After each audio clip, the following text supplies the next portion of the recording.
Shalom bien-aimé, shalom. Sois encore béni parce que tu appartiens à la race bénite. Alors bien-aimé, je voudrais partager avec toi ici une parole très capitale et importante, j'allais dire très intéressante, dans la marche de deux personnes. Il s'agit de l'amour et de la soumission. Donc je voudrais parler ici de l'homme et de la femme, l'époux et l'épouse. Bien-aimés, nous parlons ici de l'amour et de la soumission qui entrent dans le cadre aussi de la restauration dans la marche entre époux et épouse en certains moments. La Bible dit que l'homme doit aimer sa femme et que la femme doit se soumettre, donc la femme doit être soumise. Bien-aimés, ces deux éléments conditionnent le foyer selon le Seigneur. Cela veut dire qu'on doit observer l'amour chez l'homme et la soumission chez la femme, afin que Dieu regarde favorablement ce ménage. Bien-aimé, depuis la création, depuis la base de la fondation, l'homme était malheureux, quoiqu'il y avait les animaux autour de lui. Et le Seigneur, notre Dieu, a constaté ce mécontentement. Et la Bible dit qu'il a fait endormir l'homme dans un profond sommeil et il a retiré la côte. Donc n'oublions pas une chose, que Dieu est spirituel. Donc il faut noter déjà que la côte que Dieu a prise était spirituelle. Donc Dieu a un langage spirituel, ce n'est pas charnel. Une côte qui sort de l'homme et qui est une partie de lui. Dieu dit, l'homme doit aimer cette côte. Donc ça c'est un impératif. Dieu n'est pas en train de poser une question. Il dit que l'homme doit aimer sa côte, sa femme. Il doit aimer. Puisqu'une personne ne peut pas détester lui-même. On prend un petit exemple. Lorsque tu fais le jeûne, tu ne manges pas. Tu ressens que tu es en train de faire souffrir ton corps. Et tu le fais même par rapport à quelque chose. S'il n'y avait pas un besoin qui se présentait, quelque chose qui te poussait à jeûner, tu ne jeûnais pas. Parce que tu ne veux pas faire souffrir ton corps pour rien. Donc, bien aimé, Dieu dit à l'homme, aime ta côte. C'est ta côte. C'est sorti de toi. Tu dois aimer. Mais je vais te rappeler une chose. La Bible nous dit, lorsque Dieu a formé la femme, a formé Ève, Dieu a mené Ève vers Adam. Le gars avait changé l'aspect de sa face. Donc, c'est lui-même qui dit, enfin, voici cette fois-ci, os de mes os, la chair de ma chair. Elle s'appellera femme. Ce n'est pas Dieu bien-aimé, c'est lui homme. À cause de l'état de joie qui l'animait, l'onction est venue. Il a commencé à donner le nom, mais qui était dans le plan de Dieu. Parce que cela était poussé par l'Esprit de Dieu. Donc, la joie de voir la femme, directement, l'a amené à aimer la femme. Avant que Dieu ne disait que l'homme doit aimer.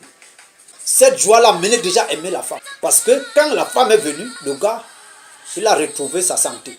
La maladie est partie. Donc, l'homme aimait déjà même la femme. Il est hors de question, bien-aimé, que tu détestes ta femme. Et je voudrais noter ici, lorsque tu rencontres ta côte, même si au départ, vous vous êtes détesté, l'amour va entrer là parce que c'est ta côte. Quelles que soient les choses qui vont se présenter, l'amour va s'intégrer dans ce foyer. L'homme va aimer cette femme, quels que soient les moyens, quelles que soient les étapes traversées. Je dis bien, si c'est sa côte. Parce que l'amour là vient par cotation, par attirance, par une connexion. Cet amour n'a pas besoin de l'exhortation. L'exhortation là ne va pas créer l'amour. Ce qu'on peut apporter là, c'est le soutien. L'amour se crée en soi parce que ce qui est en toi a rencontré quelque chose qui lui ressemble. Alors les deux vont s'attacher. C'est pour cela qu'on ne force pas le vrai mariage. Le vrai mariage s'établit. Ça a besoin seulement des orientations, de quelques éléments de base. Ça va prendre feu. Et pourquoi Dieu dit à la femme, tu dois te soumettre à l'homme? Pourquoi? Parce que la côte est parmi les côtes. Donc une côte, c'est une partie du corps, ce n'est pas tout le corps. Une partie du corps se soumet au corps. C'est un langage spirituel. Donc du fait de s'intégrer, c'est une manière de se soumettre. Une forme de soumission. Pourquoi maintenant Dieu dit à l'homme qu'il doit aimer? C'est un rappel, en même temps un devoir. Un homme ne peut détester aucune partie de son corps, aucune. Comme tu le connais, comme tu le sais naturellement, que tu ne peux pas détester une partie de ton corps, alors tu as le devoir. j'allais même dire une obligation d'aimer ta côte, ta femme. Aujourd'hui, il y a des mariages qui sont forcés, bien aimés. D'autres c'est par contrat, d'autres c'est par argent, par des alliances. Mais le vrai mariage se passe par amour et soumission. Maintenant, je voudrais te dire une chose. Une personne qui aime, tu te soumets aussi en quelque sorte, en quelque manière. Cette soumission, c'est quoi? C'est de comprendre, c'est d'écouter, de prendre l'attention. C'est une autre forme de soumission.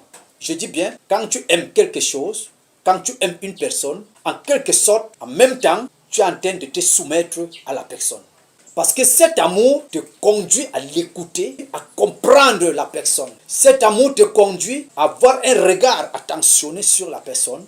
C'est une forme de soumission, en quelque sorte. Donc, lorsqu'il y a amour, on va observer ces choses. Parce que ce que tu aimes, tu vas prendre soin de la chose. Et tu vas prendre le temps. La femme, c'est une côte qui n'a pas besoin d'aimer. Parce que l'amour est en soi. L'amour qui coule dans le corps auquel est sortie cette côte est aussi en elle. C'est pour cela que, pour qu'il y ait amour et soumission, il faut que la femme trouve son mari là où elle est sortie comme une côte et que l'homme trouve sa femme qui est sa côte qui est quittée de lui.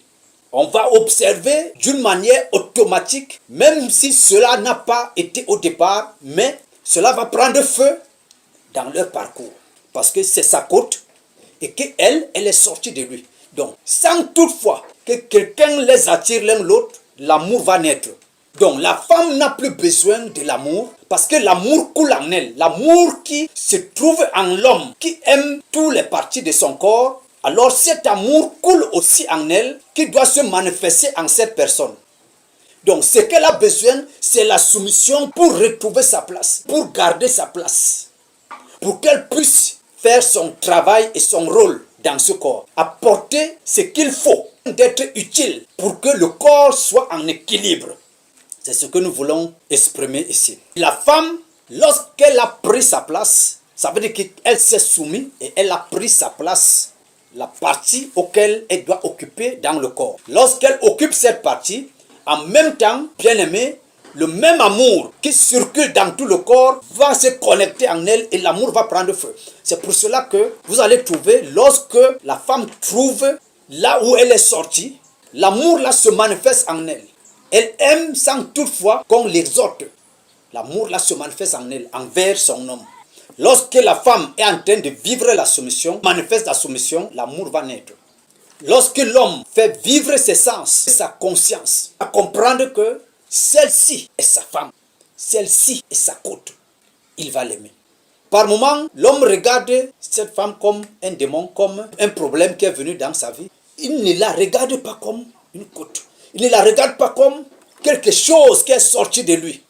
Quand sa conscience revient à ce niveau-là, il va commencer à l'aimer. Il aura des remords en lui. Il va aimer sa femme. Il va comprendre que sa femme a besoin de son amour. Il va comprendre que pour que sa femme soit en bon état, en santé, il faut qu'il l'aime. Il va comprendre cela. Parce que c'est lorsqu'Adam a vu une ressemblance, quelque chose qui lui ressemble, il a dit, voici enfin os de mes os.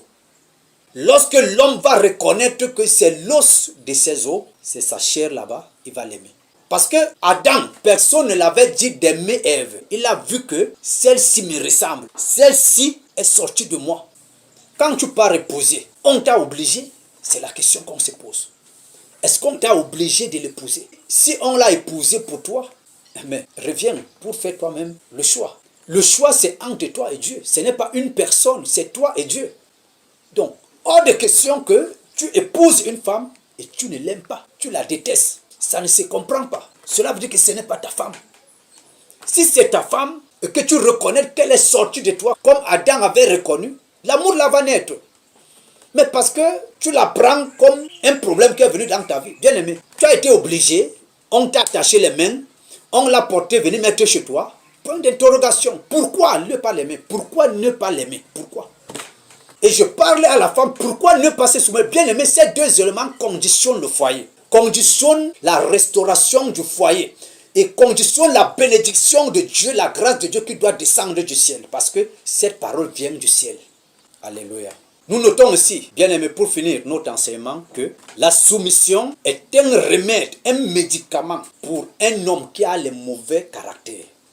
Je dis bien, la soumission de la femme est un remède, un médicament pour les mauvais caractères de l'homme, pour que l'homme reçoive sa délivrance, pour que l'homme quitte de cette nature, pour que l'homme abandonne ses caractères. Pour cet homme qui ne respecte pas son foyer, qui n'a même pas un grain de respect même envers sa femme, la soumission que la femme apporte à côté de cet homme devient un remède, un médicament pour lui.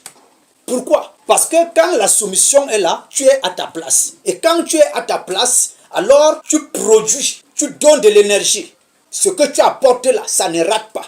Parce que tu es à ta place. Tu as aussi une partie de l'énergie que tu dois produire dans le corps. Parce que tu es dans la place. Tu as repris ta place là où tu es sorti. La soumission de la femme va apporter la correction, un changement, je dis bien une guérison pour cet homme, sans toutefois qu'on l'impose les mains, sans toutefois qu'il prenne un médicament à la pharmacie. Et à cette soumission, la femme associe la prière.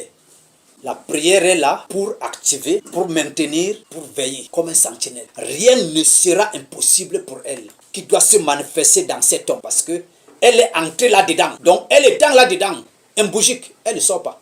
Elle va sauf que produire ce qu'il faut produire là-dedans. Il faut seulement associer la prière. Tout va couler. Et bien aimé, l'amour de l'homme envers la femme, c'est comme un cadenas qu'on a fermé la porte. Et que tout ce qui est à l'intérieur, personne ne puisse toucher, si ce n'est pas toi.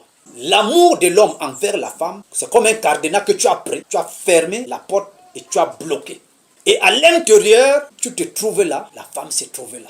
Cela veut dire que tu la conserves pour toi seul. Quand tu aimes ta femme, elle est pour toi seul. La femme a besoin de l'amour. Donc, quand tu as fermé ce cadenas, qui va ouvrir? C'est toi qui as la clé. Et la clé là, avec le cadenas, c'est l'amour et c'est dérivé. Ça veut dire que si l'amour manque, ni cadenas, ni clé, alors ta femme est exposée. Elle risque de ne plus être pour toi seul.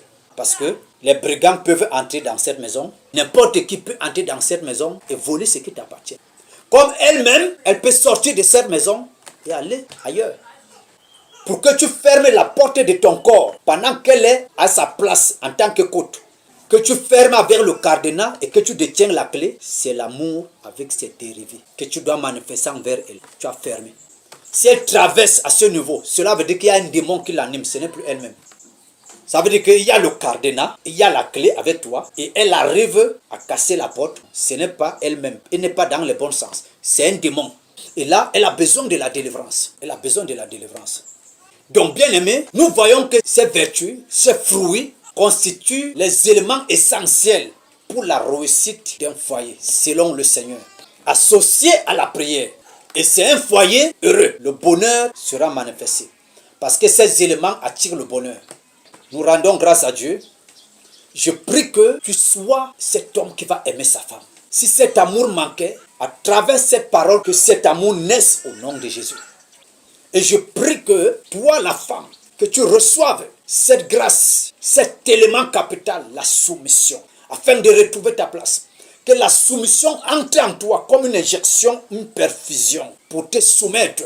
Et je prie que si c'est une force qui t'empêchait, que ce soit toi homme ou alors toi la femme, que vous empêchez d'aimer et de se soumettre, que les forces-là soient brisées et que l'amour et la soumission soient manifestes dans votre foyer pour attirer le bonheur, la grâce de Dieu et la rosée du ciel, afin que ton ménage soit un témoignage sur la terre, au nom puissant de Jésus. Associé à la prière, alors on marche dans les victoires. Notre constat, c'est que la femme se soumet difficilement et que l'homme n'aime pas. Parce que ces deux éléments sont difficilement observés entre ces deux personnes. Difficilement. Parce qu'un homme qui aime ne peut pas être infidèle. Parce que les hommes sont infidèles. Une femme qui se soumet ne va pas manquer le respect à son mari. Bien aimé, Dieu a dit, l'homme doit aimer, la femme doit se soumettre. Si c'est le contraire, ça ne va pas. On ne va pas dire que ce sont les démons. Bien aimé, on a besoin de changement. On pourra dire, oui, peut-être ce sont les forces qui empêchent. Mais je dis que chaque personne doit prendre conscience pour aimer l'autre, pour se soumettre. Parce que ces deux éléments sont les éléments de base. Pourquoi on parle du mariage? Mais pourquoi leur être ensemble? Bien aimé. Si tu sais que tu ne peux pas observer ces éléments, laisse tomber. Mais si c'est ta femme, ou alors si c'est ton mari, bien-aimé, cherchez la délivrance, cherchez la repentance. Et fais ce que Dieu attend de toi dans ce foyer pour que tu sois heureux, pour que tu sois heureuse. Que le Seigneur te bénisse, que le Seigneur t'écoute, que le Seigneur t'accorde grâce pour que tu arrives là où il t'attend. Au nom de Jésus-Christ, nous bénissons Dieu et nous bénissons les frères et les sœurs, nous bénissons les foyers et les couples. Au nom de Jésus-Christ, Amen.